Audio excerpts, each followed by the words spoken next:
Salut à toi, bienvenue dans cette nouvelle vidéo. Je suis Mélanie, je suis coach et experte au profil d'hypersensible.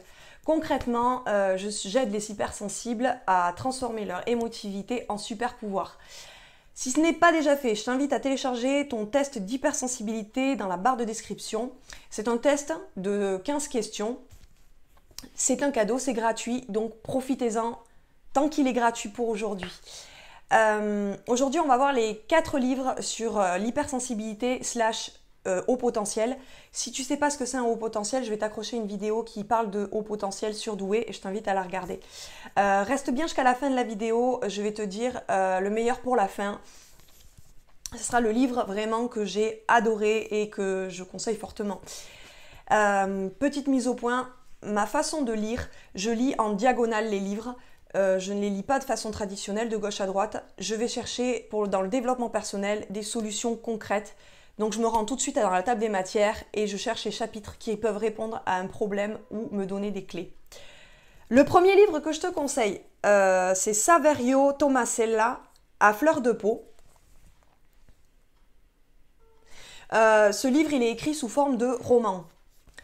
Pour ceux qui aiment les romans, allez-y, foncez. Moi, c'est pas ce que je recherche. Moi, ce que je recherche, comme je vous l'ai dit, c'est des solutions concrètes, des clés, des chapitres où je peux aller chercher directement des clés de développement personnel, pas qu'on me raconte une histoire. Donc, moi, j'ai pas trop accroché et je l'ai pas lu entièrement parce que j'ai décroché et que j'ai perdu mon intérêt pour l'histoire. Cependant, je lui donnerai une deuxième chance peut-être plus tard. Le deuxième livre que j'ai sous la main, c'est de Hélène Aron, Hypersensible, mieux se comprendre pour mieux s'accepter. Pour ceux qui connaissent peut-être déjà, Hélène Aron, elle est connue dans le domaine de l'hypersensibilité. C'est une psychothérapeute et chercheuse en psychologie. Ce livre, je te le conseille par contre. Ce livre, il a vraiment des clés et des solutions. Il n'est pas écrit sous forme de roman. C'est réellement le livre de développement personnel par excellence, quoi. Donc tu as une série de chapitres et tu peux aller chercher directement les réponses à tes questions. Celui-là, je l'ai vraiment trouvé top et j'ai vraiment eu des réponses à mes questions. Donc moi, je te conseille, tu peux foncer là-dessus. Le troisième livre, ça va être... Alors, on monte crescendo. Le troisième livre, je l'ai vraiment beaucoup aimé. Il est de Jeanne Siofachin, pour ceux qui connaissent. Trop intelligent pour être heureux, point d'interrogation. L'adulte surdoué, de Odile Jacob. Alors ce livre, comme vous voyez, il y a beaucoup de post-it. Donc j'ai adoré. Il est décliné en 11 chapitres.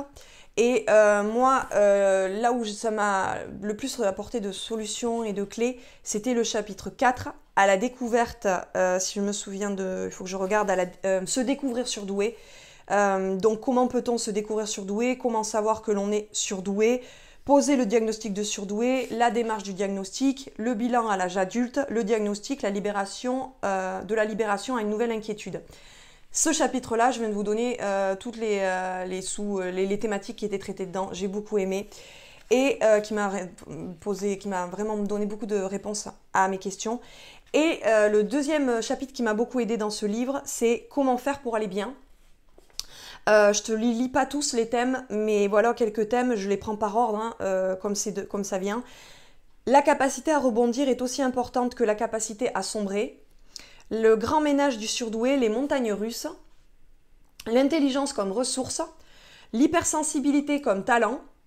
La créativité comme perspective. L'empathie comme compétence. Et ainsi de suite, je ne vais pas tous te les faire. Je t'invite à te l'acheter si vraiment ça t'a donné envie d'aller plus loin. Et comme vous voyez, même si on parle de surdoué, à l'intérieur, elle traite de l'hypersensibilité directement. Et elle parle de tous les thèmes que je vous ai abordés dans la précédente vidéo sur le test infaillible de l'hypersensibilité. Je t'accroche aussi cette vidéo en haut si tu veux, si tu es curieux et que tu as envie de voir. Voilà de quoi je te parle là maintenant. Et le dernier livre, celui-là c'est mon chouchou, vraiment. Alors c'est celui de Christelle Petit-Colin, Je pense trop, comment canaliser ce mental envahissant. Alors il y en a certains sans doute qui doivent le connaître. Alors là, il y a énormément de post-it. Hein. Donc là, il est décliné en 3 parties, ce livre. Et c'est donc la partie 2 qui m'a beaucoup apporté. Donc elle parle d'une... le thème, c'est une personnalité originale. Grand 1, le vide identitaire. Grand 2, l'idéalisme. Et grand 3, un relationnel difficile. Alors ça, vraiment, ça va vous apporter des clés et des solutions. Donc je vous le conseille pour vraiment vous aider. Je tiens à préciser que j'ai aucun, vous vous doutez bien, j'ai aucun partenariat. C'est un conseil totalement subjectif qui est neutre. Personne ne m'a payé pour dire quoi que ce soit. Ces auteurs ne me connaissent même pas. Donc voilà, c'est vraiment des avis personnels. Voilà, j'espère que tu as apprécié cette vidéo.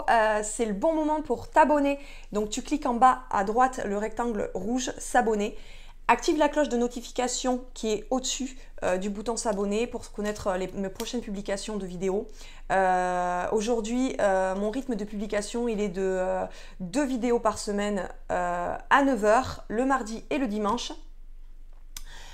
Si tu as apprécié cette vidéo, mets-moi des likes, commente en vidéo si il y a des livres que tu connais dans ceux que je viens de te proposer, ou si tu en as que tu as lu qu'on ne connaît pas, dis-moi le livre que tu as lu. Et puis partage cette vidéo. Et puis je te dis à bientôt pour une prochaine vidéo. À bientôt. Bye.